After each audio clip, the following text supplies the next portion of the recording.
to have New York and a feeling of home is exactly the experience that we deliver on our campuses. And that's what we try to make sure we package to create that unique feeling for attendees. You had to amplify it. You had to take the pop-up and help build the brand around it so that people didn't just see a pizza shop and be like, I don't understand. But they were like, oh, Fordham, it's a university in New York. I saw an ad for that. I remember.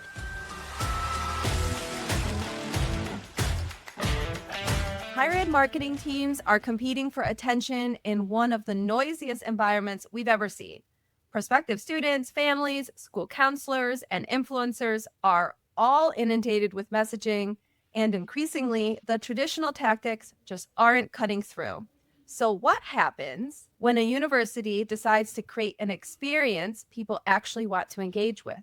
In this episode, we're talking about experiential marketing in higher ed, and specifically the pizza shop pop-up that Fordham University launched at NACAC this past fall. Joining me are two leaders behind that activation, Justin Bell, Vice President for Marketing and Communications at Fordham University, and Laura Cioffi, Associate VP for Enrollment Marketing at Fordham University. Justin and Laura, welcome to the show. Thank you, Allison. Happy to be here. We're recording this on a Friday, and we've got we're bringing the Friday energy, and I'm really excited to have this conversation. Let's kick it off with just talking generally about why does experiential marketing feel relevant for higher ed right now? Why this moment? I think we all talk about this sea of sameness, right? Where whether it is maybe in the offerings that are out in the market, whether it's the way that we're approaching building the funnel, even sometimes student experience, it feels like we all offer great products, but there's a sea of sameness of how we break through the noise. And experiential was one way just to be able to stand out in that sea of sameness and really start to build more of a personal relationship with the influencers that were there at NACAC, which would be your high school counselors and your admissions counselors. And so it was really, the experiential piece was an experiment for us. We wanted to test the waters. We haven't really done experiential. A lot of higher ed institutions don't do experiential outside of, let's say, athletics, games, or things of that sort. And so it was a pure test for us. We had the decision to make, do we invest in sponsoring the conference, or do we do something out of the box and see if we could actually build a relationship in a different approach with that personal in-person touch? Well, I think it worked because I saw so many photos on LinkedIn of your pizza shop, and I honestly have FOMO over missing it. Sadly, we had NACAC was the same time as our September board meeting at Siena, so wasn't able to make it to NACAC. But I was hearing it, I was seeing it, and then when Justin and Laura submitted a proposal to the EduWeb conference this summer, which I'm program chair of, I was like, I am so excited because I saw this and now I'm going to get to hear the story behind it. So before we go for it, why don't you guys describe it? Tell us a little bit about the story of what you pulled off at NACAC. Well, it was Laura's first day on the job. So her first day was flying into Columbus and we threw her to the fire. So Laura, you want to explain the experience? Sure. So it was a pizza shop in Ohio. It existed there. It was a real shop. We got there early in the morning and basically turned it into Fordham. When we say that, we mean the entire pizza shop had Fordham everywhere. The tables had checker print tablecloths on them that had the Fordham logo in it. The photo booth had Fordham branding on it. The signs outside, it really was this opportunity to have fun. Our mascot was there and making pizzas, and people in the area were walking by going, did the pizza shop move? I was just here last night, because everything was Fordham based and just so much fun. The pizzas had cool names and there was collateral about the institution there, and really just an opportunity to, like I said, have fun with it. And everything just screamed Fordham. One of the things we saw as an opportunity is, and I would recommend this to other marketers, if you're thinking about experiential, how can you fill a gap and a need for the audience? And so what we looked at was the conference schedule. And on the first full day of the conference, there was a lunch break, but there was no lunch provided. And so we saw that as an opportunity. Well, we're all these 7,000 people going to go in 1 hour to get their lunch. And so that's how we actually chose that day, that time of day. And literally it was across the street. You walk outside the convention center, you cross a crosswalk and you were there.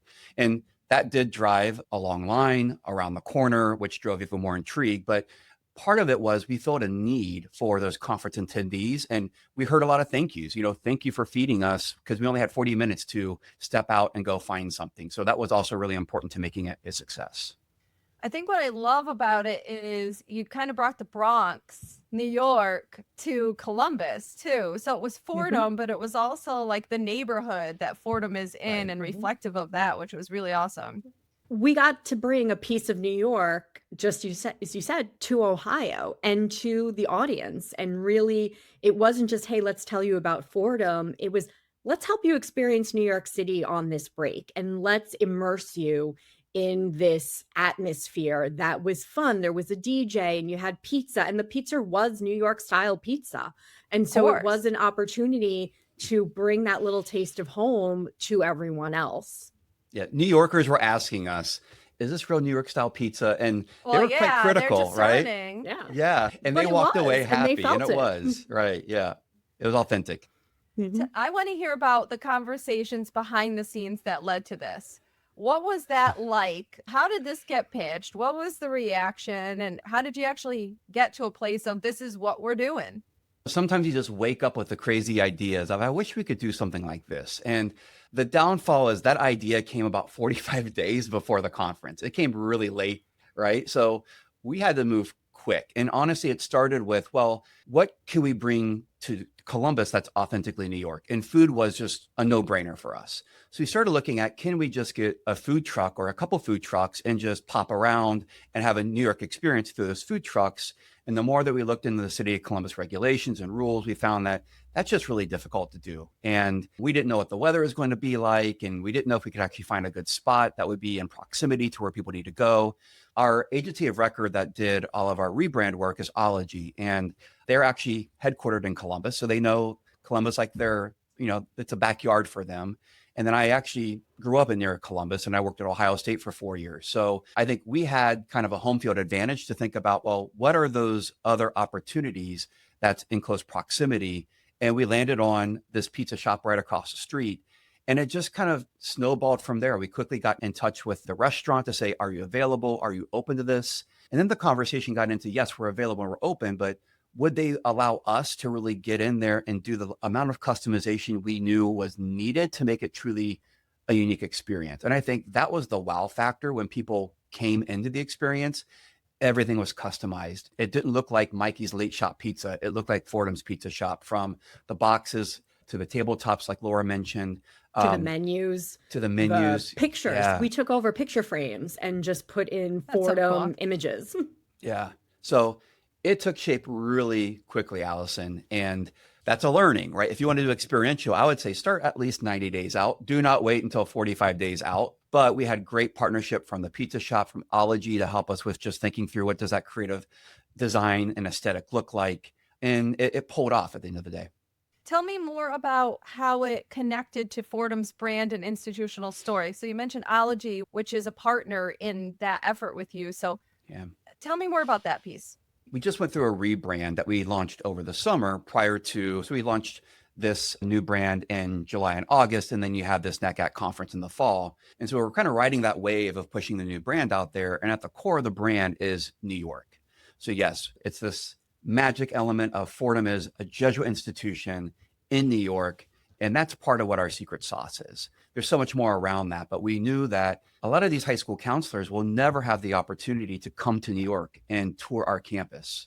They live in the middle of the country. They live on the West Coast. And so we wanted to think about how can we bring the experience to them? So it was bringing a New York experience to them. And then once they're in the pizza shop, having the opportunity for them to feel that hospitality, which is part of the community that we build here at Fordham. And you could just feel it when you walked in. We had a large number of individuals that we flew out from New York to make sure that when they're in line, they were talking to people from Fordham. Ramses was there to give hugs and take photos. And I think that sense of community that people felt when they walked in, they felt like they were at home. And so to have New York and a feeling of home is exactly the experience that we deliver on our campuses. And that's what we tried to make sure we package to create that unique feeling for attendees? We brought the Ramley to Ohio. As Justin said, you had people who maybe could never set foot on campus, but then you had people who knew us. You had alumni in the area. And so you had this sense of belonging. You walked in the door and you were part of the family. And it was just a nice feel. And it was a nice way to take a break in between sessions. I think people's hesitation sometimes around experiential marketing is exactly the word you just said. It's feel. Because experiential marketing is about how you're making someone feel. It doesn't have the same defined measurements that some of our other marketing initiatives do, right? Like we love a click in higher ed. Gosh, we love a click. How in your minds did you define the success and the return on investment for doing something like this? Outside of the data measurement, I think we were just looking for a happiness factor. Yeah. When you think about measurement and what we can actually point to us from an RI perspective is one, how many people can we get coming through the pizza shop in one day? And so, NACAC, I think, has around 7,000-ish attendees. It's a pretty large conference. We had about 950 people come through the activation in just one day. And so that volume, we were planning for 300 to 400, and we did twice as many. Thankfully, we over-indexed on everything we ordered, and we were prepared, but we were going to be happy with 300 to 400. Volume was one thing. Two was the ability to have conversations and build awareness when they were there in the activation. And we actually had ways that counselors could inline, scan a QR code, give us their information, and then we were going to follow up with more details, send them a free pennant for their office. And that was the commencement of building a longer term relationship with them. And so that was also part of our strategy. We knew we were going to build a relationship after the fact. The social impact of this being buzzworthy. The president of NACAC even commented on one of our social posts saying, "You were the buzz of NACAC. Thank you." Right. And so that meant a lot to us. We heard a lot of that. We're getting asked now, well, what are you guys doing in Minneapolis next year? There's almost this expectation. You stole my question. I was going to say, did you find your pizza shop in Minneapolis yet? I don't think we would ever do a pizza shop again at NACAC, but we have that whole concept stood up. So if we ever want to do a pizza shop in other markets for other reasons, we have the creative, we have it down to a science where we can actually stand it up really easily. But we are thinking about other experiences. How can we bring other food experiences or more of our brand, which our new focus is on delivering this element of for what matters, which is very Jesuit of us and talking about mattering to the world and doing good, right? How do we lean into that even more? And it's going to depend on the audience. But we also look at other factors. We look at application numbers, right? And we went into this, and I think you have to go into any experiential activation expecting it to be a long-term ROI. It is a marathon, not a sprint. But what I'll say is just this current enrollment season, we've seen quite a lift already in the short term. So applications from Ohio, which is where the conference was, are up 49%. Wow. And then we're actually tracking all the high school guidance counselors that came through the experience that we built a relationship with. We're tracking applications from those feeder high schools. Those applications nationwide are up 47% just this year. Wow, Justin, incredible. Yeah. Congratulations to you. And thank you. What a great feeling. We have to see what yield and we have to. Yes, of course. The cycle is not done. I know. It's not. It's feel early. you and I know you on that. But those are really strong initial signs that something like this is worth doing. I mean, one, it's validating for, okay, we got this right. What do we always improve upon? But how do we do this again to keep building upon those relationships? So we want to keep that touch point with counselors. They are a huge influence in the process. But the other thing also is it allows us to come back to our own community, my fellow cabinet colleagues, our colleagues across the organization, who were really scratching their head at first to say, why are we doing this pizza pop-up shop, right? What's the ROI? And now we have that data to validate it. And they're all asking, what's next? What else are we doing? So we've built excitement even internally. And I think a level of respect around the fact that if you trust the process, if you trust your marketing partners, and we can collaborate, we can drive an ROI that's going to be really helping the institution. If other people are thinking about doing something like this, what are the lessons learned? What are the key ingredients to making sure if you're doing it, it's going to be effective? I'll give you a couple. Maybe Laura will have some as well. But One, start early. Yeah. We learned 45 days is not quick. Yeah, but And you didn't I mean, have, the thing is too, though, Justin, to just give you a little bit of a pass here, you didn't have the idea until 45 days out. we You know, didn't. ideas, Yep. sometimes ideas Yeah. come when ideas come.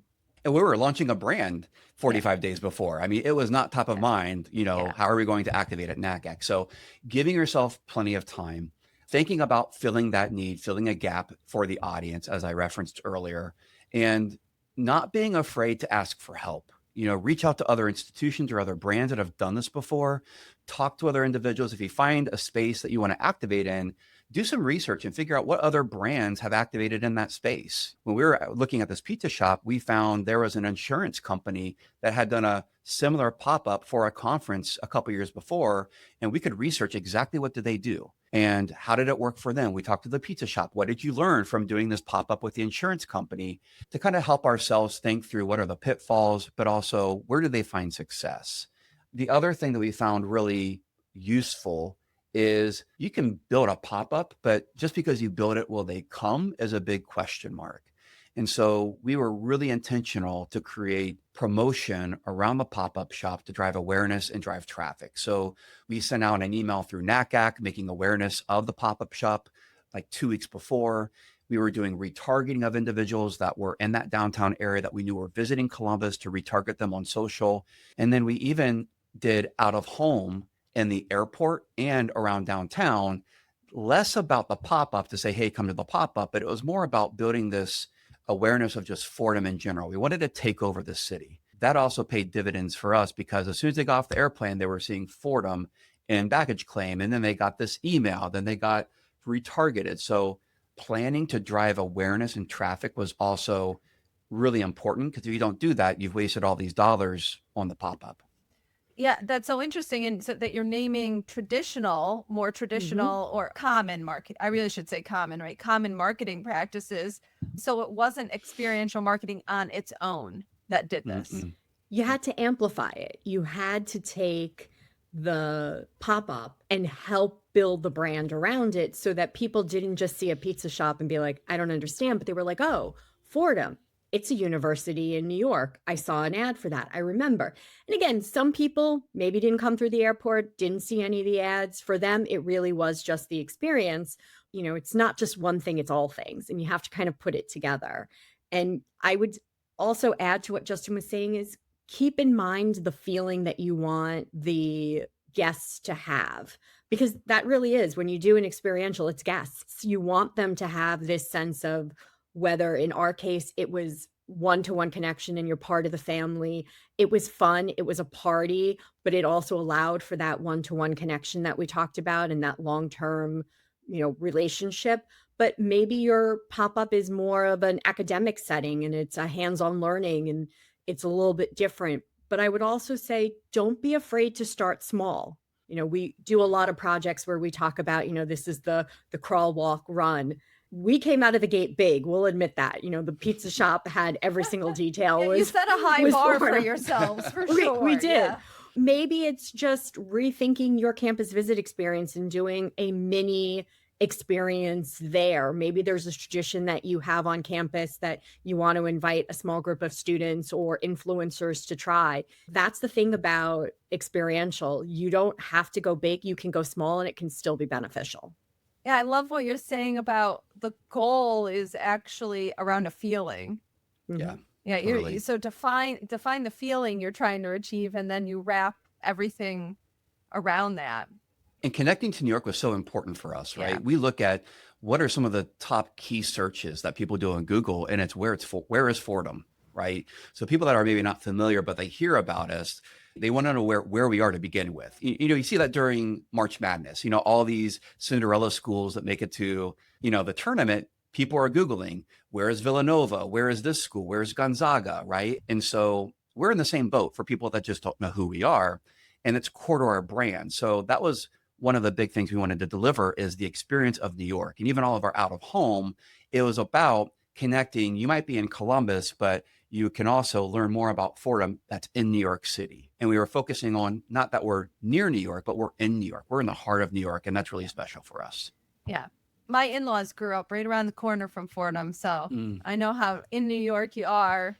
And It's it very is, and special it to is New a great Yorkers. location. Yeah. Yeah. Yeah. Yeah. So it sounds like you'll be doing more of this kind of work for sure. I mean, you have set an expectation, but are there any other experiential marketing activations that you've done that make sense to share with our audience? Not yet. I think what we're looking at is kind of experiential in two areas. We are, now that we have our new brand in place, we are thinking, what is the new in-person experience when we have campus visits? So over the next year, we're going to be thinking about what is that experience, even looking at digital tours, virtual tours, how are we evolving that experience for self-guided? So there is the campus visit experience that is experiential in a way. But then there's kind of these brand experiences that we're looking at. And we are looking at how do we engage with different audiences in different ways at the most unexpected times. I'm heading to Austin to South by Southwest next week to think about, is there an opportunity for us to bring a story to South by Southwest next year? We're thinking about NACAC next year. We're thinking about how do we do pop-ups in New York City to engage New Yorkers around our new brand? Do we do something as far as a pop-up this spring or summer in Grand Central Station? So we're engaging folks around our brand and having them tell us what matters to them. How are they contributing to good that becomes greater and greater in the world? And it becomes a connection point of, now I've had an experience that kind of helps me understand what Fordham is about. So yes, we have some plans. We can unveil all those plans. Oh, no secrets need to be revealed Yeah, on this podcast. You keep them. but it's across different audiences. And I Yeah. think that's the thing that we're also trying to test right now. We tested this with counselors. It worked. Great. Now let's test this with thought leaders, business leaders, entrepreneurs, New Yorkers, and where do we see the best bang for our buck? So that's kind of where we're at right now, is trying to experiment across audiences. Well, I, for one, can't wait to see what you all come up with next. I'll be keeping an eye out for sure.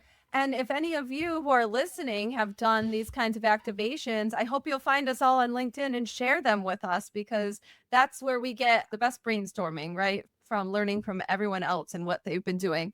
And if you want to hear more about this, I hope you'll join us also at EduWeb in July, because this will be a session that I think everyone's going to want to go to. It's being hosted right at Disney, so we have a lot of fun stuff. I mean, who's better at experiential than Disney? So Seriously. the registration They're the goat. includes a night at Epcot. So if you want experiential, you got to do Guardians of the Galaxy. It's my all-time favorite ride anywhere I've ever been on. So I can't wait to see what song I get in July on that ride. Thank you both for sharing and joining, and I cannot wait to see what you do next and see you at EduWeb. Thanks Allison, for having us. Thanks for the time. All right. Thanks for everyone who is listening. If you loved this episode, make sure to give it a recommendation wherever you're listening and share it with your friends. We'll see you in the next episode.